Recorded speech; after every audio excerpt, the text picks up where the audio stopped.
It was a very special Sunday morning at a very large evangelical church in the Midwest. Every Sunday, almost 10,000 people attend the main service at this mega church.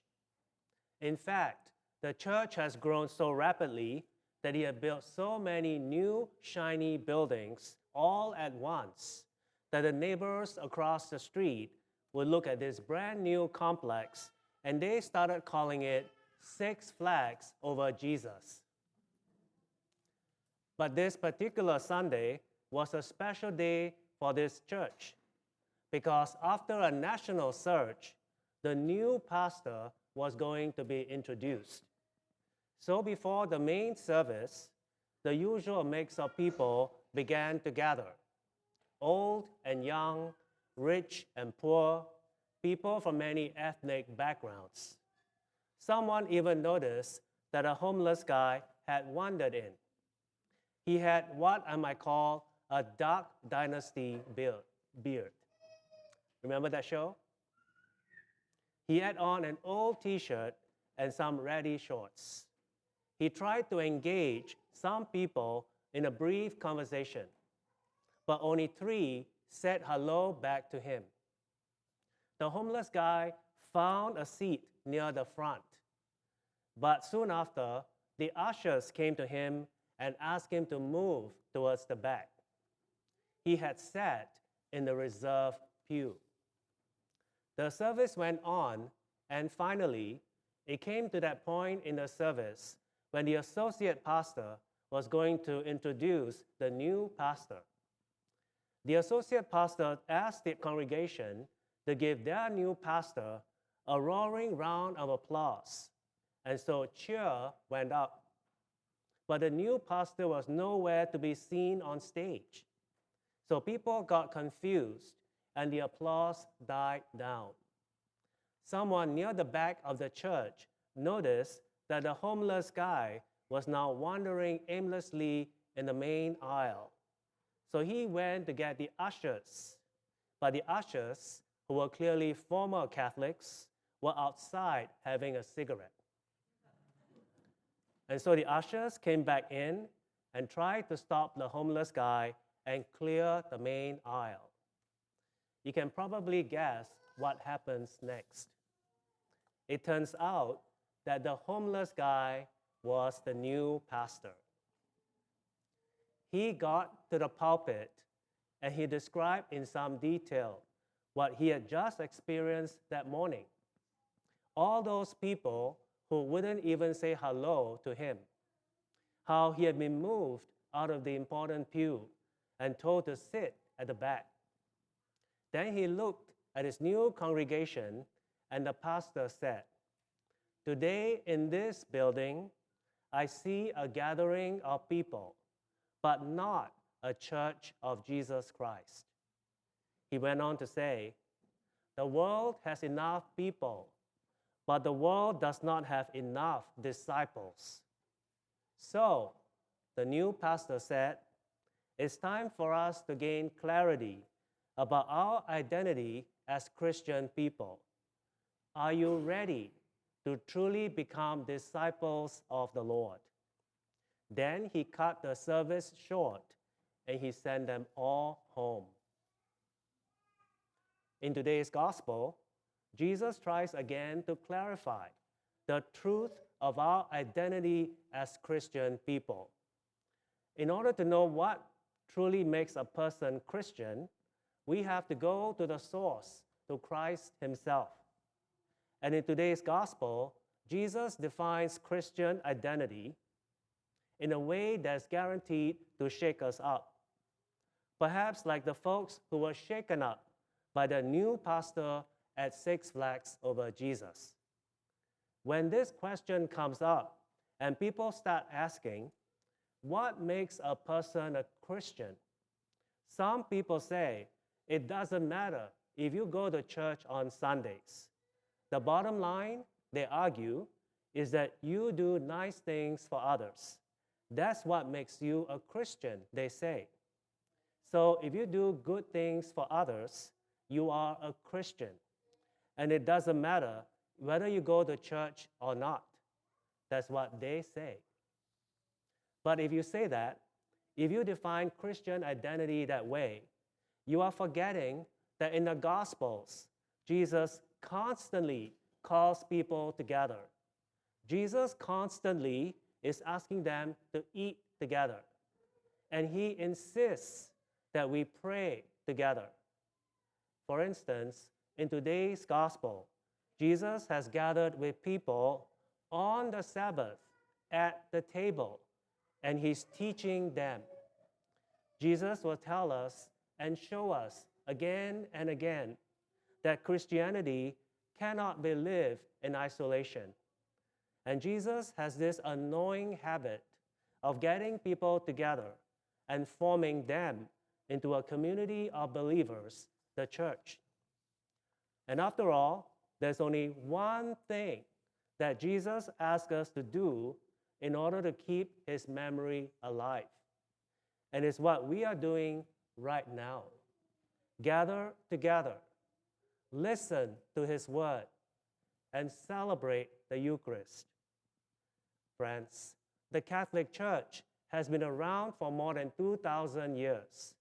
That means we have had a lot of time and a lot of opportunity to reveal the sinfulness of the church's human members. But there is one thing that we have been very faithful for all the 2,000 years, and it's what we are doing right here and right now. We have faithfully gathered for all of the 2,000 years every Sunday to celebrate Mass, to eat his body, to drink his blood in memory of him. Our earliest brothers and sisters in the church in the first century wouldn't conceive how we would call ourselves Christian and not be there on Sunday when the church gathers to celebrate the Lord's Supper. In other words, we need to gather together as church each Sunday. In today's gospel, Jesus is doing what he always did, getting people together at the table, teaching them, asking them to eat. That's what we do here every Sunday. It is what we have to do if we are going to even have a chance to be Christian. So gathering together to celebrate the Eucharist is foundational for our Christian identity. But as you know, coming to church alone does not guarantee that we'll be a Christian. Some of the best sinners in the world stand in the middle of a church each week. Think of it this way. Every week, I could go stand in the middle of Krispy Kreme donut shop, but it will not make me a donut. I can go and stand at a Toyota dealership each week, but I will not turn into a Prius. You can come each and every week to St. Anthony's, but that by itself will not make you a Christian. If you look around this church or any church, there are people who are sinners, people who abuse their spouses, people carrying on affairs, people who are unkind or inattentive to their children. Right here in this church and in so many other churches on a Sunday morning, there are people who are running their businesses in an immoral way, people who are abusing drugs and alcohol. In churches all around the country, there are people at this very hour who are racist, who won't forgive their family members, who judge the poor or the immigrant, who spend way too much time in all the wrong places on the internet. So simply coming to church doesn't guarantee that we'll be Christian. Everyone this morning who passed through our church doors, including me, is a sinner in need of God's strength. So what does Jesus say about Christian identity in today's gospel? He says that Christians are people who are humble. So we can ask any of our Protestant friends or atheist friends what they like about our Pope Francis. And I bet the first adjective they'll say is that he is so humble. Christian people, according to Jesus, are people who seek humility, humble enough to know our own sinfulness and to recognize the fragility of the humanity of other people. True Christians, according to Jesus in today's gospel, do not seek earthly reward or recognition.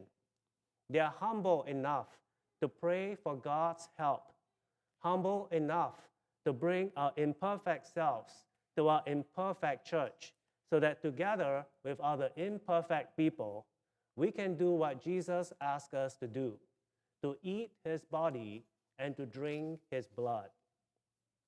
What does Jesus tell us about Christian identity today? He says that humble Christians look for opportunities to serve the poor and the crippled and the lame and the blind. He says that real Christians open our lives to those in need. We make room for them. According to Jesus, you can recognize a Christian. She or he will be the one who doesn't turn away from those in need. And so Jesus does not give us much wiggle room when he defines Christian identity. He wants us to do what we are doing right now, gather together each Sunday, and then he sends us as humble servants into the world to reach out to those most in need for the rest of the week. I wonder if Jesus were to come to St. Anthony to Mass on a Sunday morning, would he find welcome? If Jesus came through our doors dressed as a homeless guy, or an immigrant, or a man fresh out of prison, would we invite him to sit up front? Or would we get the ushers to lead him to the back of the church? If Jesus came through our doors dressed as a person in need, would I greet him with respect and respond in love? In other words, as the new pastor asks his congregation, are we a gathering of people, or are we a gathering of disciples of the Lord?